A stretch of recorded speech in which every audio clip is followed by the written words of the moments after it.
ఈ ఫైనల్లో 8 ఏళ్ల నిరీక్షణకు తెరదించాలని పట్టుదలతో ఉంది సన్ రైజర్స్ హైదరాబాద్. క్వాలిఫైయర్ 2 ఆడిన వేదికగా ఆయన చెన్నైలోని ఫైనల్ జరుగుతూ ఉండడం తమకు కలిసొస్తుందని, ఈ ఫైనల్ ఎట్టి పరిస్థితుల్లోనూ గెలవాలి అనే లక్ష్యంతో సన్ రైజర్స్ పకడ్బందీ ప్రణాళికలతో బరిలోకి దిగుతోంది. పిచ్ స్వభావాన్ని బట్టి తుది జట్టులో కీలక మార్పు చేసే అవకాశం ఉంది. ఈ సీజన్లో చెప్పుకోదగ్గ ప్రదర్శన చేయలేకపోతున్న క్వాలిఫైయర్ 2లో దారుణంగా విఫలమైన ఏడెన్ మార్క్రమ్పై వేటు వేయనున్నట్టు తెలుస్తోంది. మార్క్రమ్ ఈ సీజన్లో 10 మ్యాచ్లు ఆడి కేవలం 200 పరుగులు మాత్రమే చేశాడు. ఈ నేపథ్యంలో అతన్ని జట్టు నుంచి తప్పించి అతడి స్థానంలో New Zealand star player, power hitter Glenn Phillips ను జట్టులోకి తీసుకోవాలని ఎస్ఆర్హెచ్ భావిస్తున్నట్లు సమాచారం.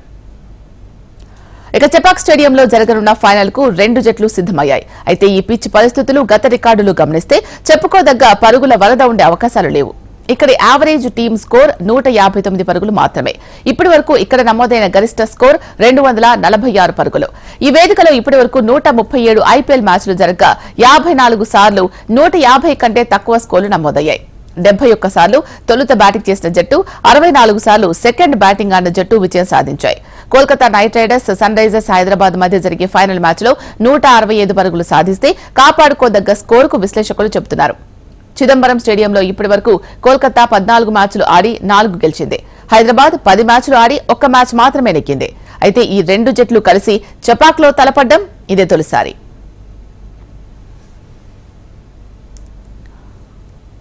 ఇక ఈ ఐపీఎల్లో సెంటిమెంట్ వర్కౌట్ అవుతుందని సన్ రైజర్స్ ఫ్యాన్స్ భావిస్తున్నారు. ఆరంభ సీజన్ అయిన 2008లో డెక్కన్ చార్జర్స్ పాయింట్ల పట్టికలో చివరి స్థానంలో నిలిచింది. ఆ వెంటనే జరిగిన 2009 సీజన్లో ఫైనల్ చేరడంతో పాటు ఛాంపియన్ గా అవతరించింది. 2023 సీజన్లో కూడా సన్ రైజర్స్ హైదరాబాద్ చివరి స్థానంతో సరిపెట్టుకుంది. ఈ సీజన్లో ఏకంగా ఫైనల్ కు చేరుకుంది. డెక్కన్ చార్జర్స్ విషయంలో వర్క్ అయిన సెంటిమెంట్ సన్ రైజర్స్ హైదరాబాద్ జట్టు విషయంలోనూ జరిగితే 2024 ఐపీఎల్ ఛాంపియన్ గా నిలవడం ఖాయమంటున్నారు ఫ్యాన్స్.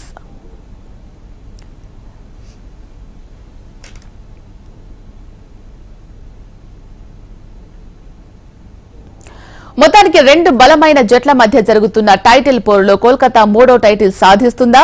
మరో ఆస్ట్రేలియన్ కెప్టెన్సీలో హైదరాబాద్ కు కప్ తెచ్చిపెడుతుందా? చెపాక్ లో ఎవరిది పై చేయి కానుంది అనేది మరికొద్ది గంటల్లో తేలనుంది.